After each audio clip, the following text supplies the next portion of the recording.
정의란 무엇인가 라는 책으로 유명한 하버드 대학 마이클 샌들 교수가 쓴 또 하나의 책이 있습니다. 이것도 좀 된 책이긴 한데 돈으로 살 수 없는 것들이라고 하는 제목의 책입니다. 지난 30여 년간 전 세계를 지배해온 신자유주의에 대한 비판을 담고 있는 책인데, 샌들 교수의 비판의 내용은 대략 이렇습니다.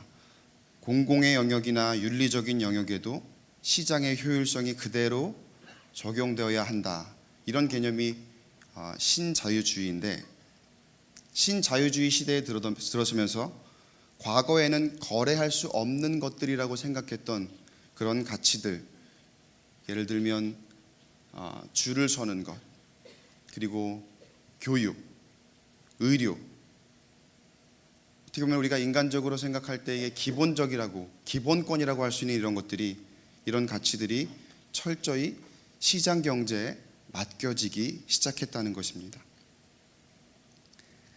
쉽게 말하면 이전에는 아니었는데 이제는 그야말로 돈이면 다 되는 시대가 되어버렸다는 겁니다. 우리도 어쩌면 이런 시대적 배경에 젖어 살면서 나도 모르게 물질 만능주의에 맞추어서 변해가고 있지는 않은지 돌아보게 됩니다. 오늘 말씀에 예수님께서 함께 제자들과 함께 식사를 하시는 중에 너희 중에 한 사람이 나를 팔 것이다, 이렇게 말씀하십니다. 마가복음 14장 18절에 너희 중에 한 사람 곧 나와 함께 먹는 자가 나를 팔리라 하신대. 제자 중에 한 사람이 예수님을 배신할 것이란 얘기죠. 근데 그냥 배신이 아닙니다. 예수님을 팔 것이다, 이렇게 이야기합니다. 예수님께서는 사람이 어떻게 변하는지 알고 계십니다. 예수님을 절대 떠나지 않을 것처럼 늘 곁에 있던 그 12 제자들도 언젠가는 변할 것이라는 것을 알고 계셨습니다. 베드로가 자신을 부인할 것을 알고 계셨고, 그리고 다른 모든 제자들도 자신을 외면할 것을 알고 계셨습니다. 그리고 결정적으로 그중 한 사람이 자신을 팔아 넘길 것이라고 알고 계십니다. 이 한 사람이 누구입니까? 가룟 유다이죠.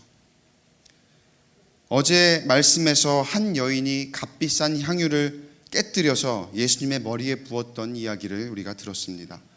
그리고 그 여인을 향해 화를 내며 책망하던 어떤 사람이 있었다고 했습니다. 마가복음에서는 그 이름을 기록하지 않았지만 요한복음에서는 그 이름을 드러내고 있습니다. 요한복음 12장 4절 5절 말씀에 제자 중 하나로서 예수를 잡아줄 가룟 유다가 말하되 이 향유를 어찌하여 300데나리온에 팔아 가난한 자들에게 주지 아니하였느냐 하니. 여러분, 어제 함께 보았던 향유의 가치에 대해서 한번 생각해 보시기 바랍니다. 이 여인에게 향유는 어떤 가치를 가진 것이었을까? 가룟 유다는 그걸 팔면 300데나리온이다,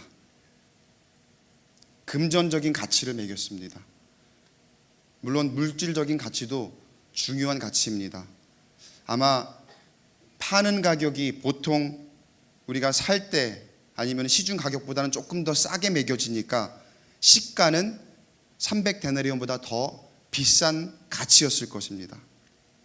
그러나 지금 이 순간 예수님과 함께 있는 이 시간에 이 여인에게 물질적인 가치는 중요한 것이 아니었습니다. 그리고 그 향유가 예수님께 쓰이면서 그 가치는 돈으로 살 수 없는 것이 되었습니다. 사랑하는 여러분, 우리는 가치의 척도를 어떤 기준으로 생각하고 있습니까? 돈이면 다 살 수 있는 것일까요? 아마 가룟 유다는 그렇게 생각했던 것 같습니다. 돈이 최고라고 생각했던 것 같습니다. 돈이면 안 될 것이 없다고 생각했을 것입니다. 그렇기에 예수님도 팔아서 돈이 될 수 있을 거라고 생각했는지 모르겠습니다. 그러나 세상에는 돈으로 살 수 없는 가치들이 많이 있습니다. 그 중에서도 예수님의 죽음, 그리고 그로 인한 우리의 구원, 그 가치는 어떠한 억만금과도 비교할 수 없는 가치를 지닌 선물인 줄로 믿습니다. 그 엄청난 선물을 우리는 값없이 받습니다. 값없이. 돈으로 매길 수 없고 값으로 매길 수 없는 그 엄청난 가치를 지닌 그 선물을 우리는 값없이 받습니다. 그런데도 여전히 우리는 돈으로 살 수 없는 많은 것들을 돈으로 사려고 하고 있지는 않습니까? 사랑하는 성도 여러분, 같은 재화라도 누가 누구를 위해 쓰느냐에 따라 그 가치가 달라집니다. 우리가 가진 물질, 우리의 마음, 그리고 우리의 능력, 우리의 달란트, 그런데 이 모든 것들도 사실은 세상의 척도에 의해 그 가치가 결정되어 있습니다. 아마 지금 시대에는 우리가 가진 모든 것들이 어쩌면 돈으로 사지 못할 이유는 없을 것입니다. 웬만한 것들은 아마 돈으로 다 살 수 있지 않을까. 여러분들이 한번 곰곰이 생각해 보시기 바랍니다. 정말 돈으로 살 수 없는 것이 있을까? 아마 거의 없을 것입니다. 그러나 우리가 어떻게 마음 먹느냐에 따라, 어떤 것을 누구에게 어떻게 쓰느냐에 따라 그 가치는 변할 수 있다는 사실을 여러분 기억하시기 바랍니다. 여러분은 그 모든 것들을 돈으로 살 수 있는 것들로 지속하시겠습니까? 아니면 돈으로 살 수 없는 것들로 변환하시겠습니까? 가룟 유다는 돈이면 다 된다는 자신의 가치의 기준대로 우리의 주님 되시는 예수님까지도 팔아서 자기 기준의 최고선을 지키려고 했습니다. 누가 뭐래도 돈이 최고지, 돈만 많으면 나는 어떤 것이든 할 수 있을 거야. 여태까지 나를 위해서 예수님께서 우리에게 좋은 가르침도 주셨고 우리를 이렇게 이끌어 주셨지만 결국에 나는 돈이 최고야. 돈이 있으면 다 할 수 있어. 그렇게 자신이 생각하고 있는 최고의 가치를 예수님까지라도 팔아서 그렇게 지키려고 합니다. 아마 여러분 속으로 이런 생각하실지 모르겠어요. 왜 그랬을까? 가룟 유다가 왜 그랬을까?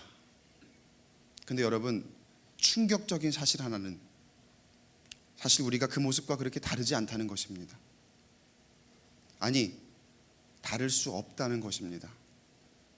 결국에 가룟 유다도 12명의 제자 중에 한 명이었습니다. 예수님을 따르는 제자가 되겠다고 제자도로 살아가던 사람 중에 한 명이었다는 것이죠. 우리가 그렇게 잘못된 표본으로 삼고 있는 그 가룟 유다도 결국에는 제자 중에 한 명이었다는 거예요. 여러분, 우리가 어떻게 살아갑니까?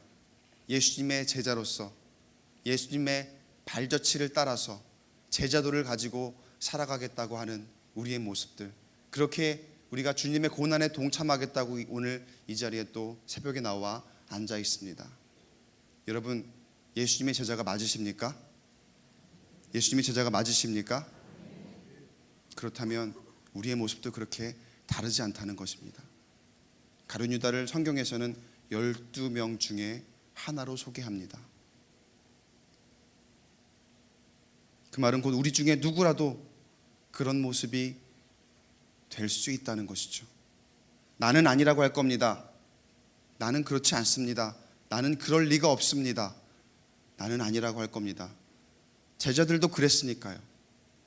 마가복음 14장 19절, 그들이 근심하며 하나씩 하나씩 나는 아니지요, 나는 아니지요 하고 말하기 시작하니. 우리의 모습들이 너무나 이와 닮았습니다. 나는 절대로 저런 실수를 하지 않습니다. 나는 그럴 리가 없습니다. 근거 없는 자신감을 보이고 있습니다.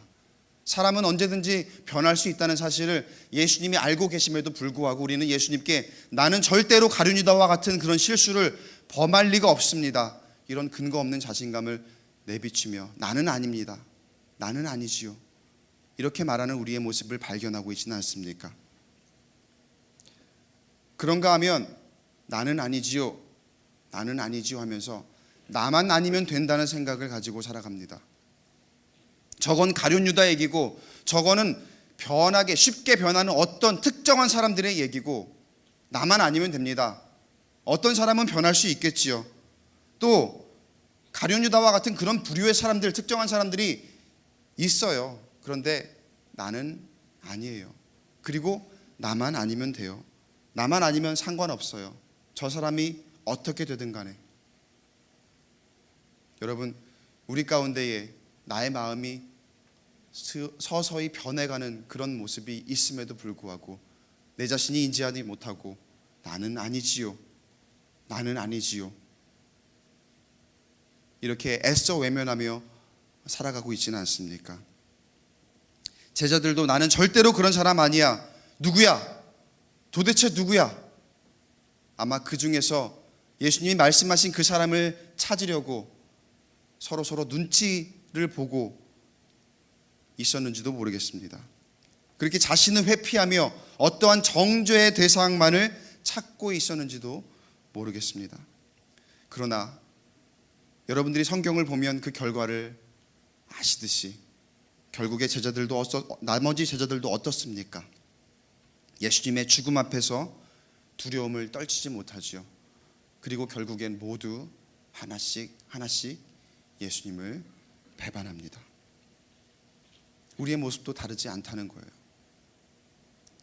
그러나 여러분, 예수님의 죽음의 의미를 다시 한번 생각해 보시기 바랍니다.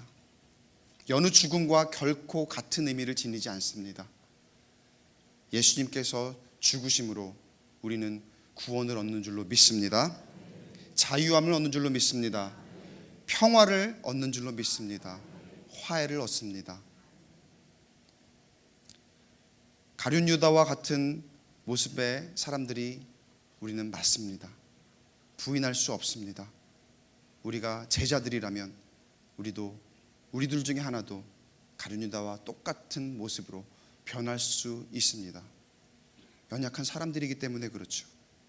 나는 아니지요, 나는 아니지요, 나는 아니라고 그렇게 부인하지 않아도 됩니다. 맞습니다. 가룟 유다가 맞습니다. 그러나 그렇게 부인할 필요가 없는 이유는 하나님의 사랑은 우리가 가룟 유다와 같은 모습일지라도 용서하시고 구원하시기 때문입니다. 그것이 바로 예수님께서 고난당하시고 죽으신 십자가의 참된 의미입니다. 여러분 믿으십니까?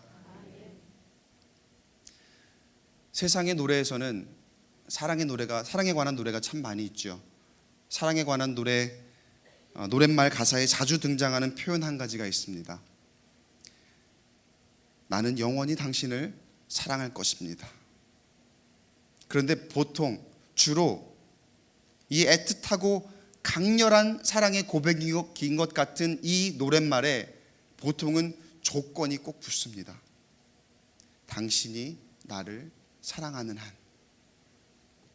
당신이 나를 사랑하는 한 나는 당신이 어디서 왔건 무슨 일을 하건 어떠한 사람이건 상관하지 않습니다. 나는 당신을 사랑하겠습니다. 너무나 정말 강렬한 사랑의 고백 같아요. 근데 거기에 조건이 꼭 붙어요. 당신이 나를 사랑하는 한. 사람은요, 이렇게 사랑에도 늘 조건이 붙습니다. 이 조건이 없으면 사랑의 관계가 성립할 수가 없습니다. 내가 사랑을 하려면 나도 사랑을 받아야 합니다. 그러나 여러분, 우리가 고난에 동참하며 이렇게 함께 시간을 보내는 그 예수님의 사랑, 그 예수님의 사랑에는 조건이 없다는 사실을 믿으시기 바랍니다. 요한일서 4장 19절 말씀 우리 같이 읽어보겠습니다. 시작. 우리가 사랑함은 그가 먼저 우리를 사랑하셨습니다. 아멘. 우리가 먼저 하나님을 사랑한 것이 아닙니다. 하나님께서 먼저 우리를 사랑하신 것입니다. 우리가 세상의 가치를 기준으로 삼은 가룟 유다와 같은 죄인임을 알고 계시지만 하나님께서는 우리를 사랑하십니다. 독생자 되신 예수 그리스도를 보내셔서 우리를 위해 고난을 당하십니다.